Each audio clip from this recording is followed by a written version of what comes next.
Everyone. Hi everyone. Um, it's July 17th.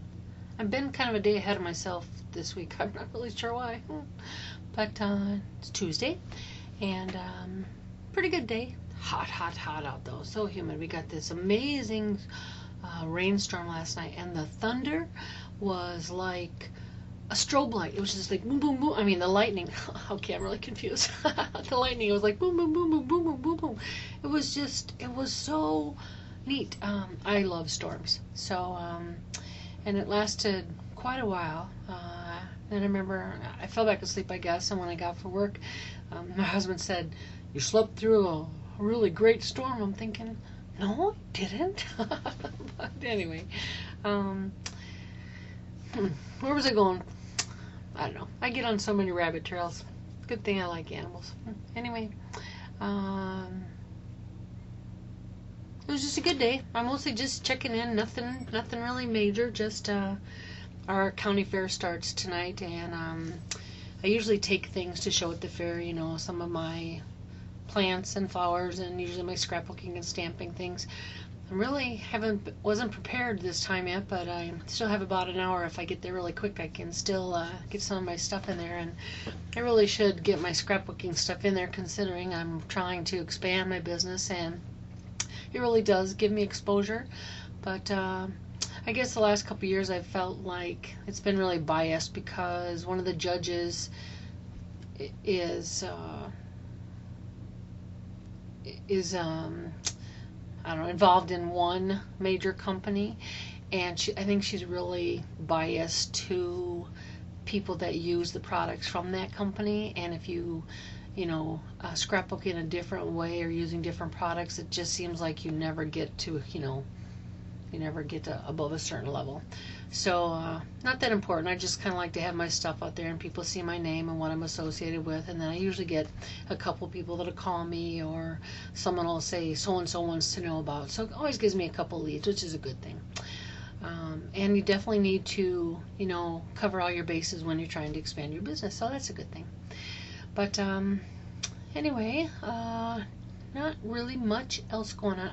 Yesterday, I had wanted to remember to share about the book I was reading, and I can't remember if I actually started to the other day when I was sidetracked on a lot of other things, but it was something that I know I heard Oprah say. I really got a lot out of that second the secret video that from the Oprah show.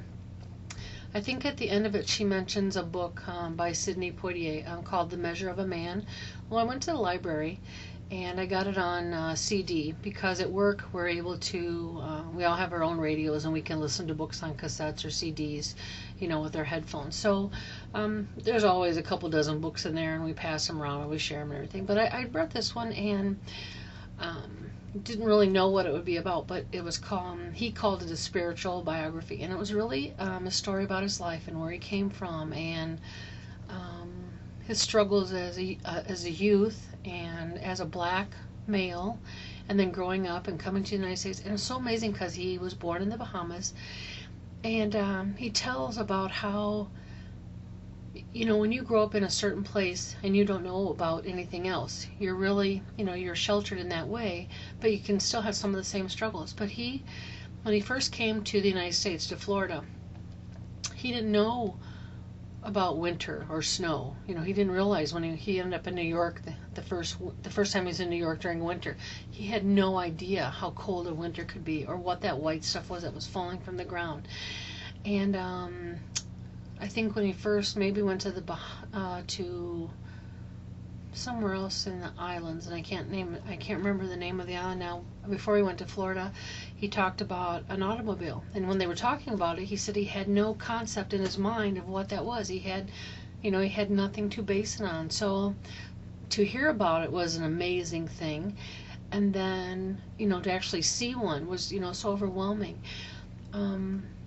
But he goes on to talk about his journey and the things he's learned, and the struggles, and how so much of our life is fed to us by what other people believe.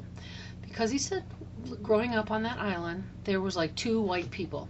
It was all black people. And there was not a prejudice there. If there was, it was because of maybe class distinction, but not on color.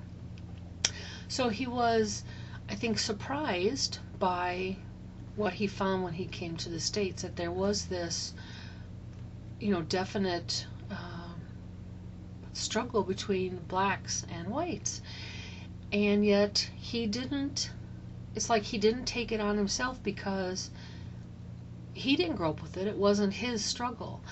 He ended up having to struggle with it, of course, being in America, and it was definitely during that time when, the 50s, 60s, when there was that great struggles, but he never let it keep him down. He was like, I'm sorry, I don't have this problem, and I can keep moving forward. And I don't know, it was just really an amazing book. And there was a couple of thoughts at the end that I'd really wanted to share, because they were really thought-provoking to me, and they really packed a real punch. So I'm going to have to go back and listen to that last CD and write things down.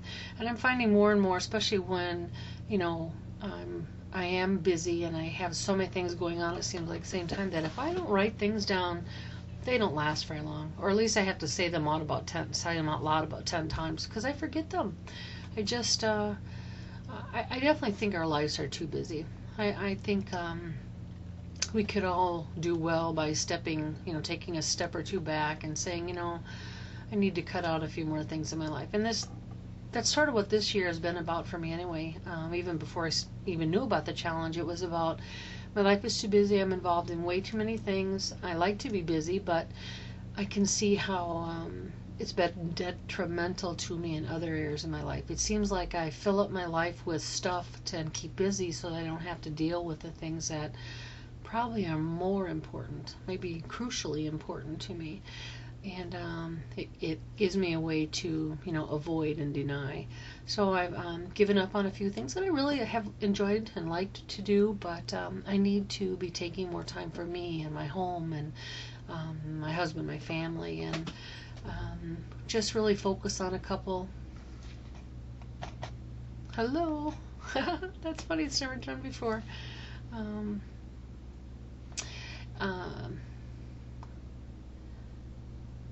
I'm sorry, my computer's doing weird things and I'm not really sure why.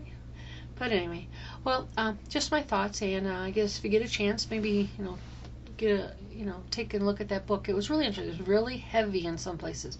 There were some things that I really struggled to try and understand what he was trying to get across, but mostly very, very deep, and just really, really gave you insight to what it was like for him to be a black man in a white world at that time in our country. And I'm so thankful for so many things.